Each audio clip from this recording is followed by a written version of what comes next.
નમસ્કાર મિત્રો, જયેશભાઈ અને ગોપીબહેનને બે દીકરા હતા. તેઓ હંમેશા ગૌરવથી કહેતા, અમારે તો રામ લક્ષ્મણ જેવા બે કંધોતર દીકરા છે. સાધન સંપન્ન અને સુખી ઘર હતું. જીવન સરળતાથી વહેતું હતું. પણ માનવીના સંજોગો ક્યારે કેમ બદલાય છે એ કદી કોઈ ક્યાં જાણી શકતું હોય છે. કાળની એક જોરદાર ફૂંક અને જીવનના સઘળા સમીકરણો બદલાઈ જતા હોય છે. કાળ સામે ભલભલા લાચાર બની રહેતા હોય છે. જયેશભાઈના જીવનમાં પણ કંઈક એવું જ બન્યું. સમયનું વાવાઝોડું ફૂંકાયું અને સંજોગો બદલાયા. જયેશભાઈનો નાનો દીકરો 5 વર્ષનો થયો ત્યાં તેમને વેપારમાં ખોટ ગઈ અને આર્થિક સ્થિતિ બગડી. અચાનક મધ્યમ વર્ગની સ્થિતિમાં આવી જવાયું. જોકે જયેશભાઈ કે તેમની પત્ની ગોપીબહેન એમ જલ્દી હિંમત હારે એમ નહોતા. તેઓ વિચારતા કે પોતે 2 દીકરાના બાપ છે અને એ દીકરાઓ જ એમની સાચી મૂડી છે. કાલે સવારે દીકરાઓ મોટા થઈ જશે અને બાપની પાસે ઊભા રહેશે. પછી સમયને પણ બદલાવવું પડશે. મનોમન વિચારો ચાલતા રહેતા અને જયેશભાઈ થાક્યા સિવાય 24 કલાક કામમાં જોતરાઈ રહેતા. ગોપીબહેન પણ ઘરકામ અને દીકરાઓના ઉછેરમાં તેમના અભ્યાસમાં વ્યસ્ત બની રહ્યા. દરેક માતા પિતાની જેમ જીવનની એક ક્ષણ સંતાનો પાછળ વપરાતી રહી. પોતાની જાત સુદ્ધાને ભૂલી ગયા હતા. દીકરાઓને કોઈ વાતે ઓછું ન આવે, તેમની જરૂરિયાતોમાં કાપ ન મૂકવો પડે માટે પતિ પત્ની બંને સતર્ક રહેતા. આ કારમી મોંઘવારીમાં 4 વ્યક્તિના કુટુંબને સારી રીતે નિભાવવું એ કંઈ ખાવાના ખેલ નથી હોતા. એમાં પહેલેથી સારી રીતે રહ્યા હોય ત્યારે અનેક નાની નાની વાતમાં પણ સમાધાન કરવું પડતું હોય છે. જયેશભાઈ અને ગોપીબહેન પોતાની દરેક જરૂરિયાતમાં કાપ મૂકતા રહ્યા, પણ દીકરાઓની સગવડ સાચવતા રહ્યા. અને એમાં પોતે કશું નવું કરે છે કે કંઈ વધારે કરે છે એવો ખ્યાલ તો ક્યાં માતા પિતાને હોય છે. તેમને માટે તો આ બધું સહજ અને સ્વાભાવિક જ હોય છે. સમય પસાર થતો રહ્યો. દીકરાઓ મોટા થયા, સારું ભણ્યા ગણ્યા. યોગ્ય સમય થતાં નોકરી અને છોકરી બંને મળ્યા. ગોપીબહેને પોતાના બધા ઘરેણાં વહુને આપી બધી જ જવાબદારી પૂરી કરી અને હાશકારો અનુભવ્યો. બંને દીકરાઓની નોકરી બહારગામ હતી, તેથી બંને અલગ અલગ જગ્યાએ સેટલ થયા હતા. એવામાં ફરી એકવાર નસીબનું પાંદડું ફર્યું. જયેશભાઈને અચાનક હમણાં શેર બજારમાં બહુ મોટો ફાયદો થયો. લક્ષ્મી દેવીની ફરી એકવાર કૃપા થઈ. ગુમાવ્યું હતું એ બધું પાછું આવ્યું. જયેશભાઈ અને ગોપીબહેન નસીબનો આ ખેલ પણ જોઈ રહ્યા. તેમણે હસીને પત્નીને કહ્યું, ગોપી, આ ભગવાન પણ ખરો છે નહીં? હવે તો આપણા રામ લક્ષ્મણ કમાતા થઈ ગયા છે. હવે આપણે ક્યાં પૈસાની કમી પડવાની હતી? ઠીક છે, આવતી લક્ષ્મીને થોડી જ ઠુકરાવાય છે, એને તો હંમેશા આવકારો જ હોય ને. આ તો નસીબની બલિહારીની વાત કરતો હતો. પતિ પત્ની સુખ અને શાંતિથી રહેતા હતા. કદીક બંને દીકરા આંટો મારી જતા તો કદીક તેઓ પણ દીકરાના ઘેર આંટો મારી આવતા. પણ હમણાં થોડા સમયથી ગોપીબહેનનું શરીર કથળ્યું હતું. ઉંમર તો એનું કામ કરવાની જ ને. એમાં એક અકસ્માતમાં ગોપીબહેનને મલ્ટિપલ ફ્રેક્ચર થયા. હાથ પગ અને પાંસળીઓમાં ફ્રેક્ચર થયા હતા. નાના મોટા કંઈ કેટલાય ઓપરેશન કરાવવા પડે તેમ હતા. ઓછામાં ઓછો 4-6 મહિનાનો ખાટલો તો સાચો જ હતો. પણ આશ્વાસન એક જ હતું કે ગોપીબહેન બચી ગયા. એ જ ઈશ્વરની મહેરબાની. જાન બચી તો લાખો પાયે, એના જેવી પરિસ્થિતિ હતી. પૈસાનો કોઈ સવાલ નહોતો, પણ હોસ્પિટલમાં લાંબો વખત રહેવું પડશે એ નક્કી હતું. આવે સમયે માણસની પણ ખોટ પડતી હોય છે. બંને જરૂરી હોય છે. જયેશભાઈ હિંમત હાર્યા નહીં. પોતાને પૈસાની કમી નથી અને માણસોની કમી પણ ક્યાં હતી. આજ સુધી કદી દીકરાઓની મદદની જરૂર નહોતી પડી, પણ આજે જીવનમાં પહેલીવાર દીકરાઓની મદદની જરૂર પડી હતી.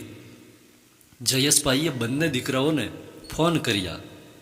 બંને દીકરાઓ તો આવ્યા, પણ એકલા. વહુઓ સાથે નહોતી. જયેશભાઈને નવાઈ લાગી. આવે સમયે વહુની ખાસ જરૂર હતી, જેથી ઘર સચવાય અને દીકરાઓ નિશ્ચિંત બની બહારનું અને હોસ્પિટલનું કામ સંભાળી શકે. બેટા, વહુ નથી આવી? જવાબમાં બંનેએ પોતપોતાની મજબૂરી રજૂ કરી અને તે આવી શકે તેમ નથી એમ જણાવ્યું. હા પપ્પા, પૈસાની કોઈ જરૂર હોય તો અમે ચારે હાજર જ છીએ. ગમે તેટલો ખર્ચો થાય એની ચિંતા ન કરતા. મમ્મીની સારવારમાં કોઈ કસર ન રહેવી જોઈએ. બંનેને જાણ હતી કે પપ્પાને પૈસાની જરૂર તો હવે રહી નથી. ના બેટા, પૈસાની તો ક્યાં જરૂર છે? અત્યારે તો જરૂર છે કોઈ ઘરના માણસોની. બંને વહુ વારા ફરતી થોડો સમય આવે તો પણ સમય નીકળી જશે. હું એકલો બધે કેવી રીતે પહોંચી શકવાનો? આવા સમયે હોસ્પિટલમાં કોઈની સતત જરૂર પડે. હું ઘર સંભાળું, બહારના ધક્કા ખાવું કે તારી મમ્મીની પાસે રહું, બધું કેમ પહોંચાય? એ તો તમે પણ સમજી શકો છો. પપ્પા, તમારી વાત ખોટી નથી, પણ એમાં અમે પણ શું કરી શકીએ? અમારા સંજોગો એવા છે કે ત્યાંથી કોઈ આવી શકે એમ નથી. શહેરમાં કેટલા પ્રોબ્લેમ્સ હોય છે. અમે અમારામાં પણ પૂરા નથી પહોંચી વળતા. બીજું શું કરી શકીએ? હા, બીજી કોઈ જરૂર હોય તો ચોક્કસ કરીએ. અને પપ્પા, આપણી પાસે પૈસા હોય ત્યારે જોઈતા હોય એટલા માણસો મળી જાય. માટે વધારે ચિંતા કર્યા સિવાય 2 માણસો રાખી લો. એ રસોઈ પણ બનાવી આપશે અને બહારના ધક્કા પણ ખાશે. બસ તમે મમ્મી પાસે રહીને એનું ધ્યાન રાખો. આમાં કોઈ પ્રશ્ન જ ક્યાં છે? અમે અનુકૂળતાએ આવતા જતા રહીશું. આમ આવી બધી વાતો કરી ધ્યાન રાખવાનું કહી બંને દીકરાઓ એક જ દિવસમાં પાછા ઉપડી ગયા. તેમને તો મનમાં હતું કે પોતાને 2 જુવાન કંધોતર દીકરાઓ અને એમની વહુઓ છે. પછી મારે શી ચિંતા છે? હોસ્પિટલમાં રહેવું, આંટા ફેરા, ડૉક્ટરને મળવું, દવા લાવવી, ઘર સાચવવું, રસોઈ બનાવવી, હોસ્પિટલમાં ટિફિન પહોંચાડવું, બધું છોકરાઓ અને વહુઓ મળીને વારા ફરતી ઉપાડી લેશે. પણ દીકરાઓ તો માત્ર મોં બતાવવા આવ્યા હતા. જ્યારે જયેશભાઈથી બોલાઈ ગયું કે બેટા, મેં ને તારી મમ્મીએ આજ સુધી તમારું જ હિત જોયું છે. તમને ભણાવ્યા, ગણાવ્યા, પરણાવ્યા. અમારી જરૂરિયાતોમાં કાપ મૂકીને જયેશભાઈ આગળ બોલી ન શક્યા.